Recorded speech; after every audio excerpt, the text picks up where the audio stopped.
saya Emma Nadima Simbolon.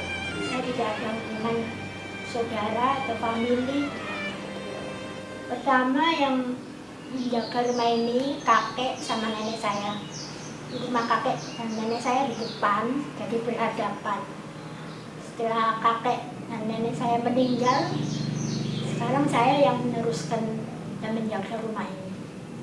Karena kakek dulu sama-sama dari Solo, jadi kenal baik sama Pak Cokro. Oh gitu ya. Saya senang juga menjaga rumah ini, merawat rumah ini. Rumah ini rumah sejarah ya. Sebabnya dulu Bung Karno pernah tinggal di sini dan belajar di sini. Dia pinter juga dari rumah ini.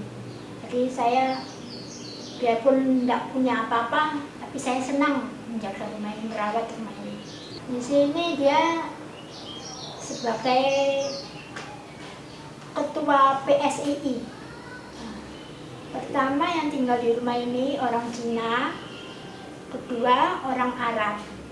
Orang Arab pergi kosong sementara, baru Pak Cokro datang ke sini sekeluarga.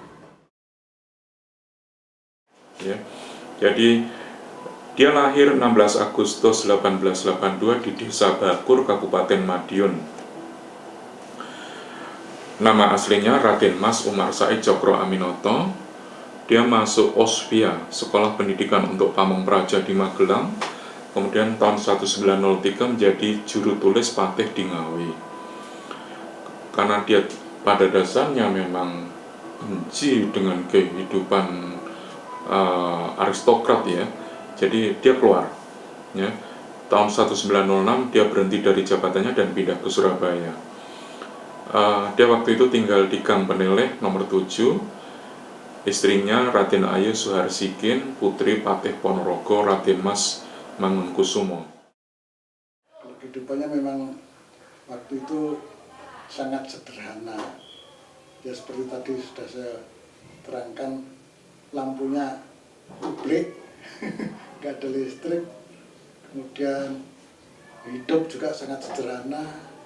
Tidur itu di atas tikar, nggak ada kasur, spring bed itu belum ada waktu itu. Yang mewah waktu itu ya kasurnya kasur kapuk randu itu. Waktu di Peneleh itu yang itu memang ya dalam rangka pendidikan politik pada generasi yang lebih muda, memang sering berdiskusi gitu malam-malam gitu. Walaupun tidak ada listrik waktu itu dengan lampu seadanya, tapi diskusinya berjalan dengan bagus. Nah, yang menularkan Presiden Republik Indonesia pertama. Nah, menurut Bung Karno, pada waktu Bung Karno kos di tempatnya Pak Cokro itu ada 10 anak yang kos di situ, gitu. Sebenarnya hasil dari kos itu nggak seberapa, ya. Dia juga bukan seorang pedagang, dia itu seorang politikus. Nah, bagaimana dia menghidupi keluarganya sangat-sangat kekurangan dan nggak masuk akal lah. Ya apa caranya kayaknya menurut dugaanku dia banyak dibantu oleh para saudagar-saudagar. Ya, cuman mungkin hal ini tidak diungkapkan dalam sejarahnya. Juga menjadi bapak kos ya, istilahnya rumahnya itu dipakai oleh beberapa tokoh pergerakan juga yang nantinya menjadi tokoh di bawah asuhan Pak Cokro ini, yang menjadi tokoh nasional seperti Pak Karno, seperti Semaun, seperti Alimin Darsono, dan juga satu lagi Kartosuwiryo. Gini, ada yang menarik sebetulnya bahwa rumah dari Cokro Aminoto itu menjadi kawah candra di muka dari kalangan tokoh-tokoh pergerakan nasional dari berbagai spektrum ideologis. Soekarno misalnya menjadi anak kandung dari ideologi nasionalisme di Indonesia. Semaun menjadi representasi dari kelompok ideologi Marxis di Indonesia, dan Sekar Maji Marjan Kartosuwiryo sebagai pendorong gerakan Islam di Indonesia pada awalnya. Tapi kita melihat bahwa sebetulnya dari situlah justru kita bisa melihat kekuatan dan keluasan dari cakrawala berpikir Cokro Aminoto. Dulu yang pernah tinggal di sini siapa saja, Bu? Ya, seperti tokoh-tokoh besar seperti Semaun, Kartosuwiryo, Muso, Alimin, dan juga lain-lainnya. Kemudian ruangan Di sini ruang kamarnya Pak Cokro beserta istri. Beliau juga tidak mau menjadi feodal, benci dengan kehidupan feodalisme, dengan merunduk-runduk, dengan bahasa yang kromo inggil dan lain-lainnya tidak senang. Nah, kemudian dia keluar dari Pamong Praja. Jadi melakun dodok itu adalah memang budaya keraton, di mana untuk menghadap seorang penguasa kita diwajibkan melakun dodok. Ya, saya bisa melakun dodok ya, karena saya pernah dulu diajari oleh orang tua saya. Jadi sikap politik Cokro Aminoto terhadap pemerintah Hindia Belanda, dia itu sebenarnya bermuka dua. Ketoknya sangat loyal ya. Tetapi sebaliknya sikapnya terhadap pegawai tinggi Pamong Praja Indonesia, dia sangat benci banget ya. Jadi dia punya pengalaman pahit terhadap mereka. Hanya sedikit saja dari mereka itu yang benar-benar memperjuangkan kepentingan rakyat kecil, kata Pak Cokro ya. Menurut dia mereka itu mudah sekali disuap, terutama di daerah-daerah pabrik gula ya. Di sini pengaruh pemilik perusahaan gula terhadap priai kuat sekali, seperti yang Anda katakan tadi. Saya berasal dari keturunan Pamong Praja, jadi tahu apa yang dapat diperoleh dari mereka. Di sini tempat ruangannya Pak Cokro, tempat perpusnya. Jadi buka Pak Cokro buku-bukunya di sini, di ruangan ini. Jelas dia fasih berbahasa Belanda ya.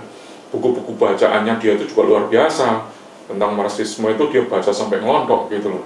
Makanya dia lebih cenderung mengatakan Serikat Islam ini ya unsur-unsur sosialisnya itu tinggi gitu. Cokro Aminoto itu sebagai inspirator ya. Jadi seorang guru yang tidak harus memberikan mendidik anak siswanya itu harus begini seperti kehendak Pak Cokro misalnya. Jadi dia inspirator bagi murid-muridnya sehingga murid-muridnya berkembang mencari pengetahuan sendiri dan berkembang menjadi 3 kubu tadi.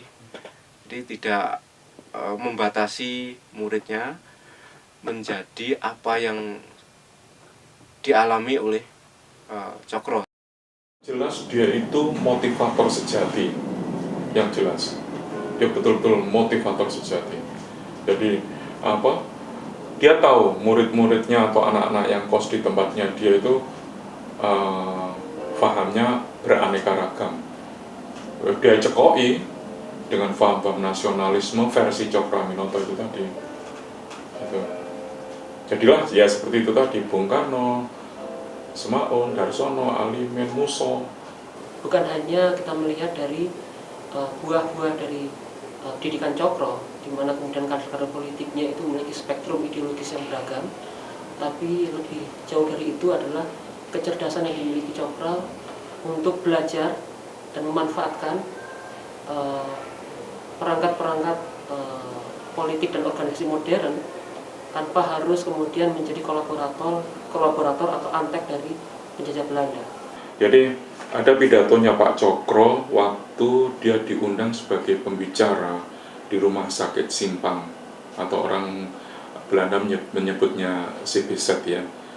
Itu gini, dia bilang waktu itu di hadapan para dokter Jawa, dia bilangnya gini, kalau tuntutan saudara-saudara para dokter Jawa yang saya pandang adil itu tidak dikabulkan oleh pemerintah Hindia Belanda, maka saya nasihatkan pada para dokter Jawa supaya serentak meletakkan jabatannya sebagai budak yang tak berharga.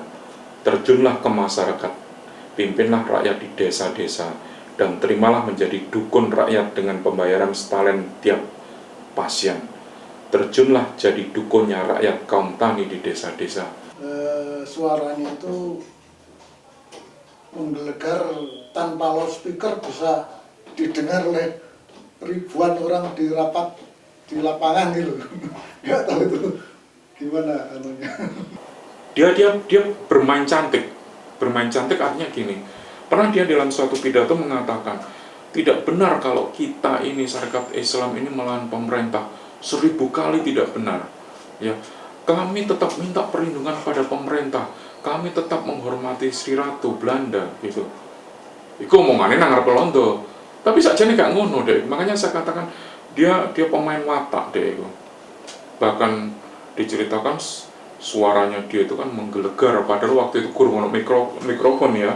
Jadi kalau pidato itu pakai corong yang dari black itu loh, dari seng itu loh.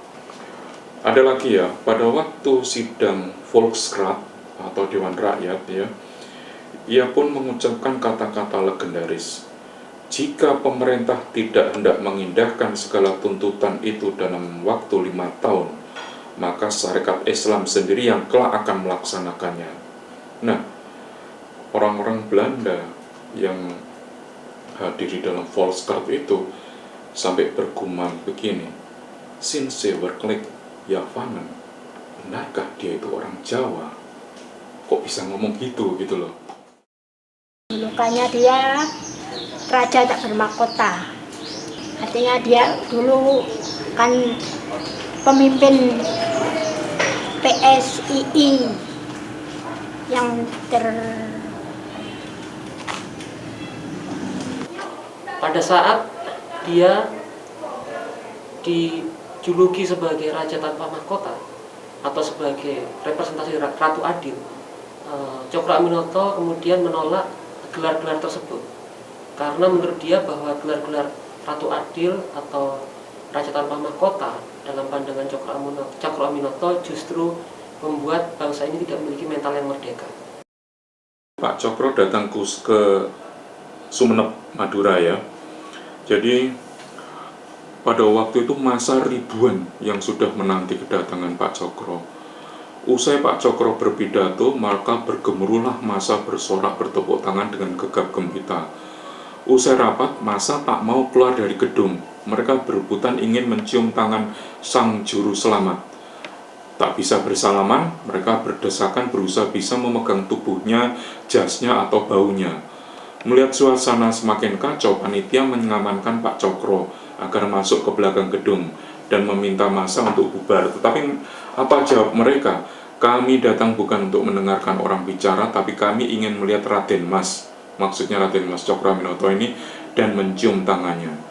Nah, dengan tenang akhirnya mereka rela untuk diminta duduk agar bisa melihat Pak Cokro.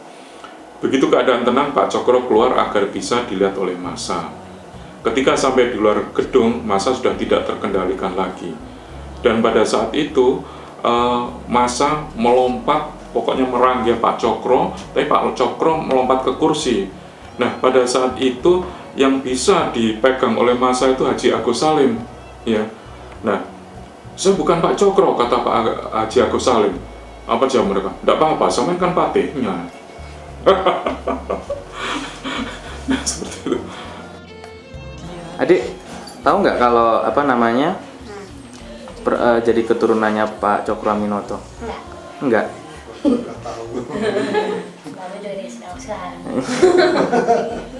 Dulu waktu sekolah nggak diajarin siapa Pak Cokro Aminoto itu? Sudah diajarin belum? Belum. diajarinnya Soekarno. Soekarno aja. Pak Soekarno itu muridnya Pak Cokro Aminoto ya Pak ya? Muridnya ini apa namanya? Bilangnya Canggah. Iya, Canggahnya. Jadi kamu itu keturunannya tokoh besar dalam perjuangan Indonesia. Banggalah.